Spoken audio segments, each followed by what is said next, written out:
and he was doing the special effects. And then that's where I met him, and then I was working for Charlie Band at Empire Films.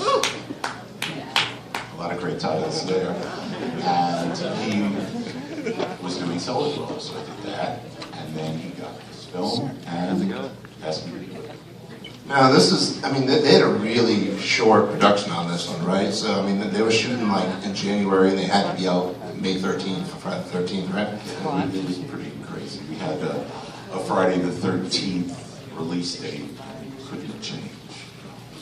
Friday the 13th. So, I mean, how quickly did you get involved? Were you there? I was on location with them in Alabama, editing at the hotel.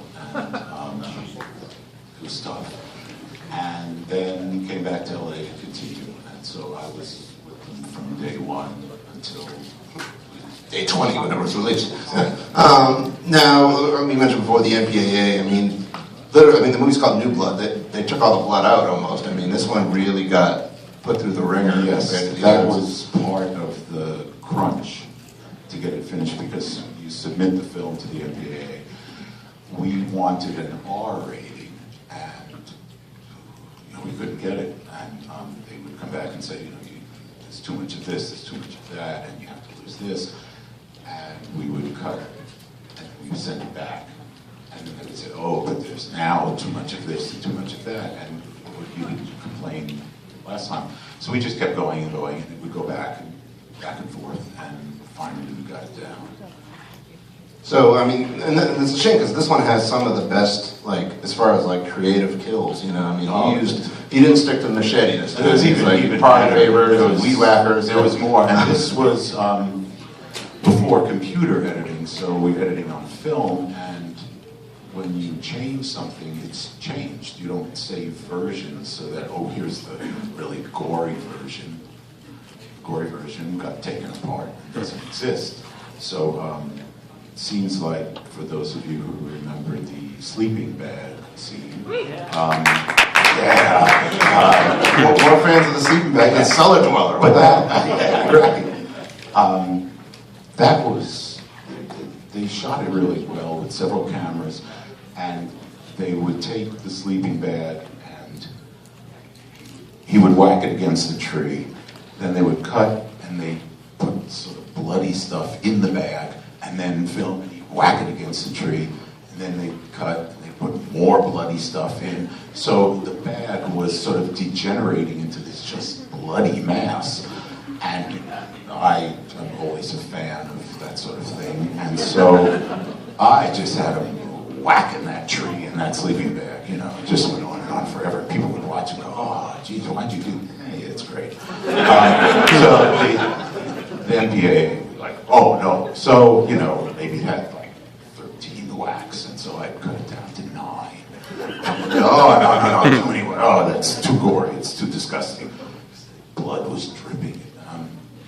Finally, you'll see in the film, it's like he picks the girl up in the sleeping bag, walks over to the tree, whack, one whack, and throws it down at the end of it.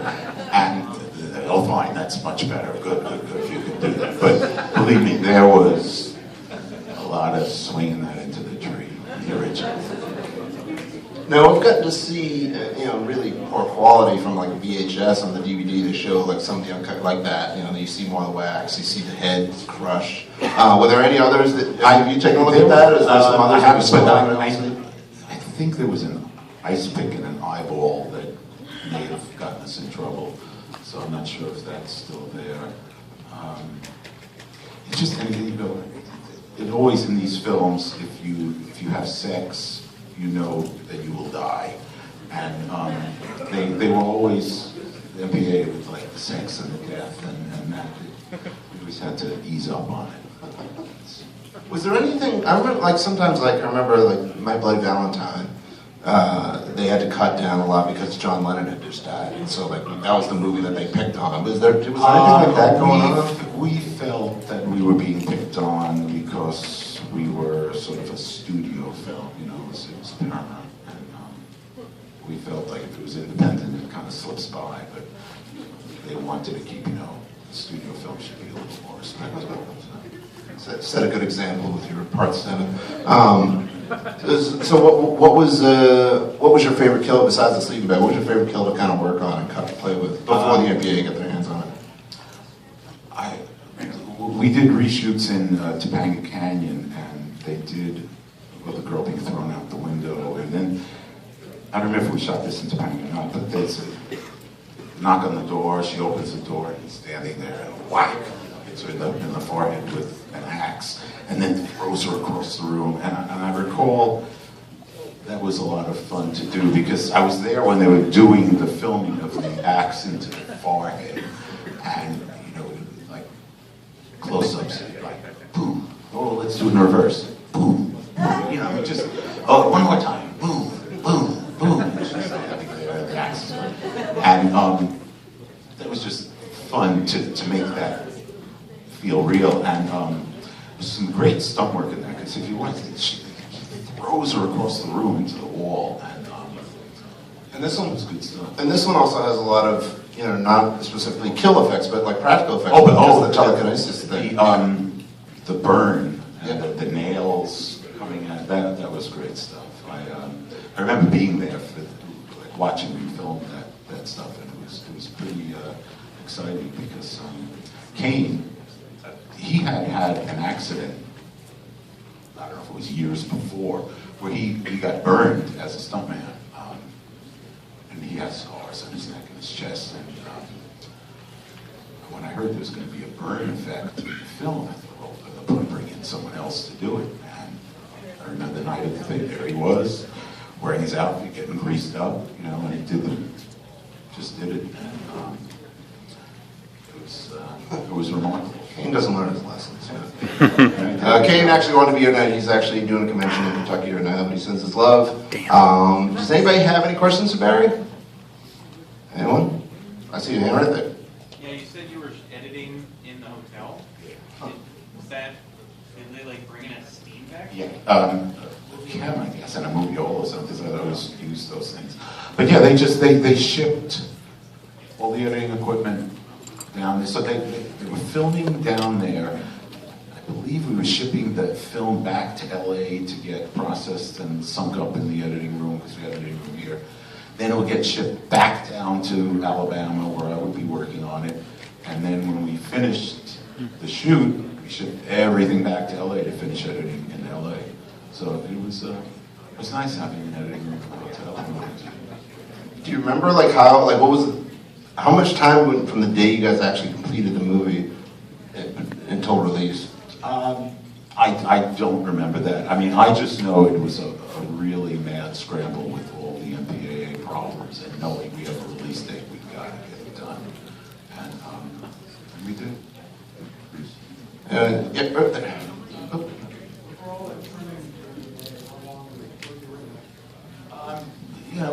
We always had it feature length. It wasn't as if this was a 3-hour version that was gory. No, because it was just the actual kills that were the problem. And so you re-edit it, and so length was never an issue to worry about the length of the film. Yeah.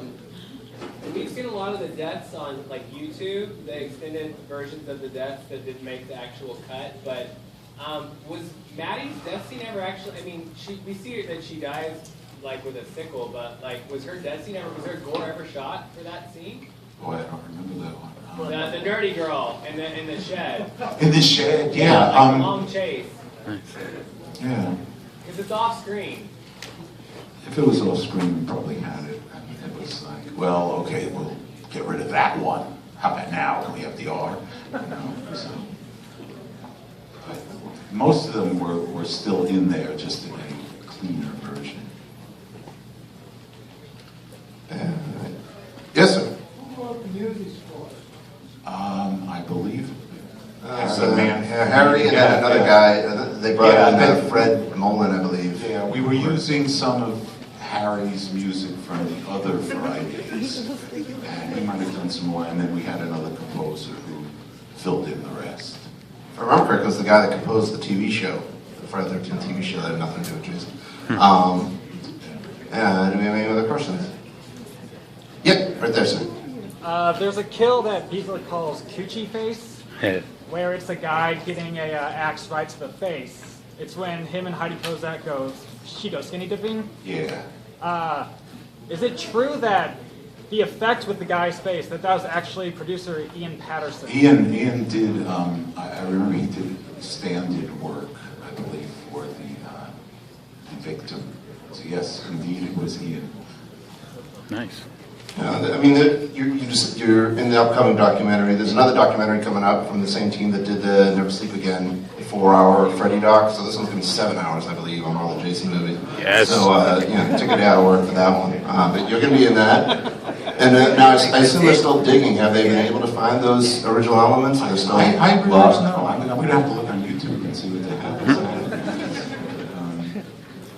I'm sure somebody, as long as it exists, I'll find it.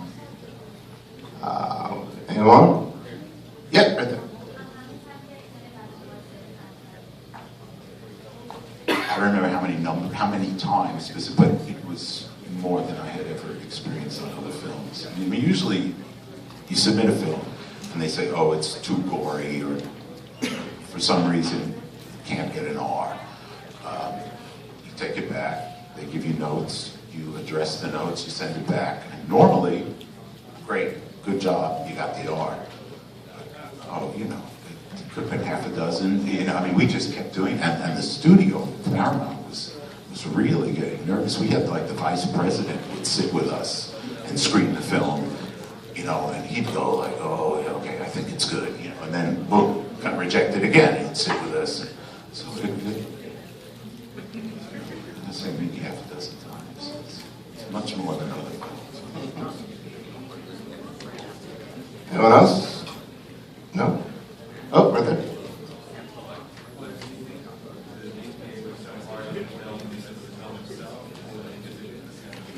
I don't think it had to do with the number. I think it had to do with the climate at the time regarding violence and gore in movies, and the fact that it was Paramount, not just an independent company.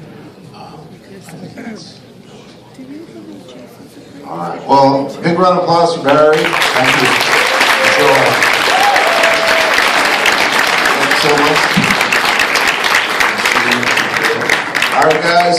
Start the movie up in a couple minutes. Please turn off all your cell phones and all that good stuff. And I don't want to say this, but I got to. Don't talk back to the screen. You can.